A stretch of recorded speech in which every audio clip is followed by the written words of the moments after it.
মোবাইলে একটা এসএমএস এলো। তাকিয়ে দেখি সরকারের তরফ থেকে আমার অ্যাকাউন্টে 50 লাখ টাকা দেয়া হয়েছে। আমার মন খুশিতে ভরে গেল। ঘর থেকে বের হলাম আর চিৎকার করে বাড়ির সবাইকে বলছি, সবাই শোনো, দিন বদলে গেছে।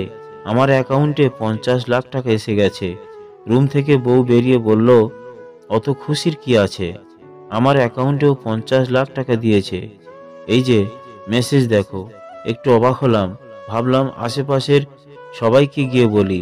বাড়ির পাশের লোক আমাকে বলছে, বেশি উত্তেজিত হয়েও না, আমাদের অ্যাকাউন্টেও 50 লাখ টাকা জমা হয়েছে। আমার খুশি সব উড়ে গেল। ভাবলাম যাই, বাজার থেকে কিছু মিষ্টি কিনে নিয়ে আসি।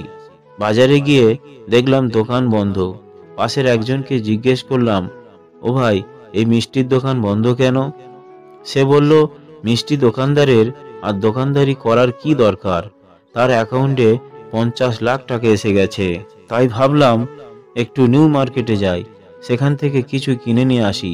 সে কি, সেখানে গিয়ে দেখি কোনো দোকানপাট খোলা নেই। ওনাদের সবার অ্যাকাউন্টেও 50 লাখ টাকা এসে গেছে। প্রচণ্ড খিদে পেয়েছে। ভাবলাম এখানে তো সব দোকানপাট বন্ধ। সামনে এগিয়ে গিয়ে দেখি ভালো কোনো হোটেলে তৃপ্তি করে খাওয়া যাবে।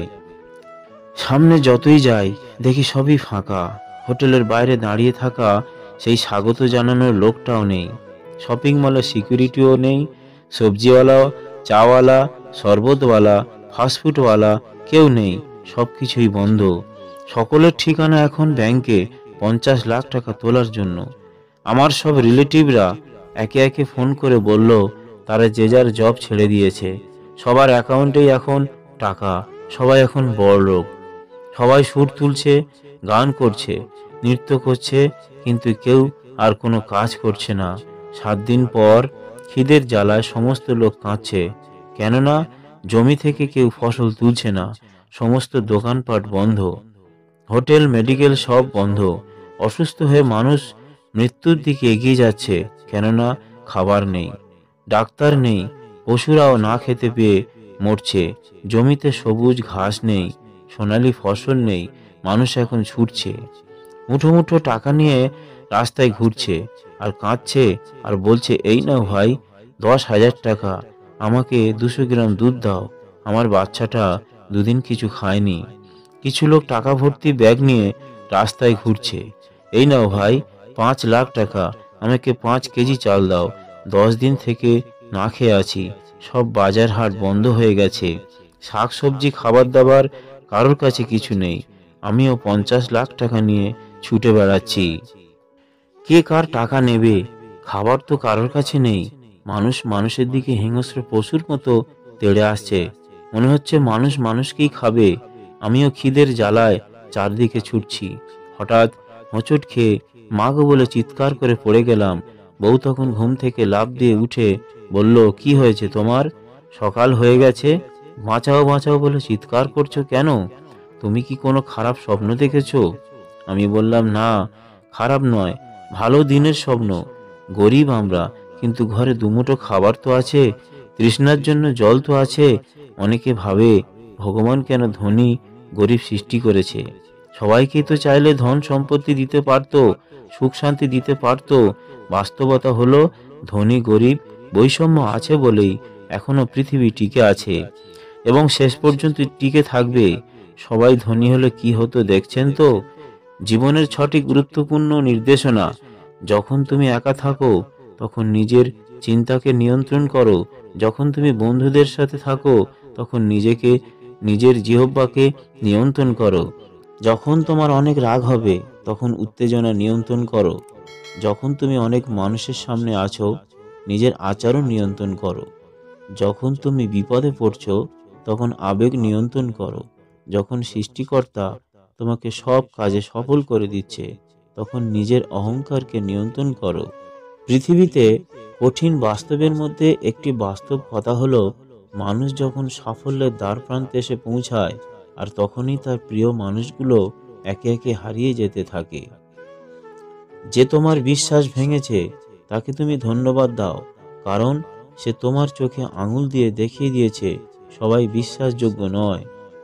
স্বার্থপর মানুষগুলো সফল হতে পারলেও সুখী হতে পারে না। ভাঙা মোবাইল আর নষ্ট সম্পর্ক যতই মেরামত করো না কেন, সেটা আর কখনোই আগের মতো সার্ভিস দেবে না। সবচাইতে নির্লজ্জ কাজ হলো অন্যের কাছে হাত পাতা, হোক সেটা টাকা পয়সা অথবা কারো ভালোবাসা। ভাগ্য নিজে নিজে বদলায় না, ভাগ্যকে বদলাতে চাইলে নিজেকে পাল্টাতে হয়, যেটা সবাই পারে না। একটি মেয়ের দোষ খুঁজে বের করতে চাইলে তার বান্ধবীদের কাছে ওই মেয়েটির প্রশংসা করতে শুরু করুন। একা থাকতে শেখো, দেখবে কষ্ট কমে গেছে।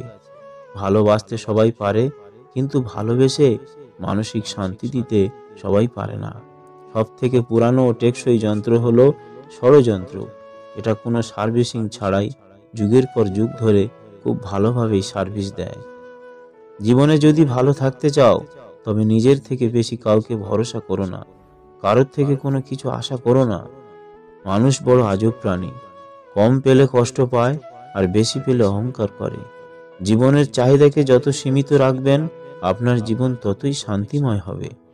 সুন্দর মানুষরা সবসময় ভালো হয় না, কিন্তু ভালো মানুষরা সবসময় সুন্দর হয়। কিছু কষ্টের ওজন এতটাই ভারী না যায় সহ্য করা, আর না যায় কাউকে বলা। এটা স্বার্থপরের যুগ। অতিরিক্ত সরল হলে মানুষ তোমায় দাম দেবে না। সময় থাকতে গুরুত্ব দিতে হয়, হারিয়ে যাওয়ার পর মূল্যটা বুঝলে তখন সবকিছু মূল্যহীন হয়ে পড়ে।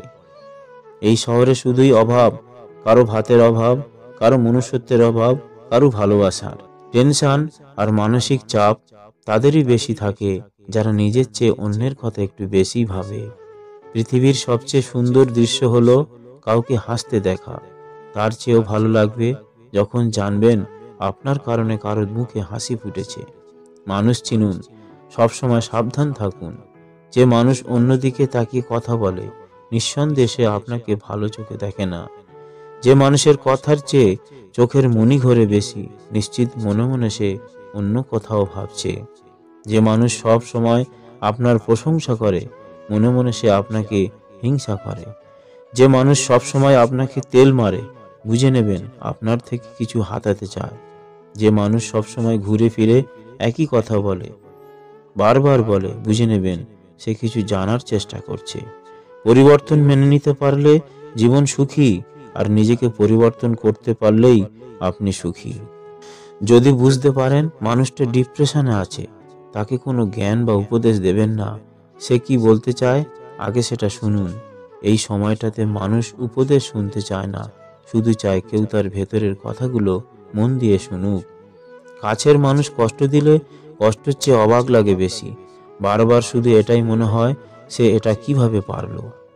5টি অভ্যাস জীবন থেকে ছেড়ে ফেলুন। নাম্বার 1, অন্যের দয়া কামনা করা। নাম্বার 2, পরিবর্তনকে ভয় করা। নাম্বার 3, অতীত নিয়ে পড়ে থাকা। নাম্বার 4, নিজেকে ছোট মনে করা। নাম্বার 5, অতিরিক্ত চিন্তা করা। জীবনে খুশি থাকার 5টি উপায়। নাম্বার 1, নিজেকে ভালোবাসুন। নাম্বার 2, ভালো কাজ করুন। নাম্বার 3, ক্ষমাশীল হন। নাম্বার 4, কারো ক্ষতি করা থেকে বিরত থাকুন। নাম্বার 5, ইতিবাচক থাকুন। তো বন্ধুরা, ভিডিওটা যদি ভালো লেগে থাকে তাহলে প্লিজ একটা লাইক করে দিও, কারণ তোমাদের একটা লাইক পরবর্তী ভিডিও বানাতে অনেকটা মোটিভেট করে। আর এই চ্যানেলে যদি নতুন হয়ে থাকো তো অবশ্যই একটা সাবস্ক্রাইব করবেন। ধন্যবাদ ভিডিওটি দেখার জন্য।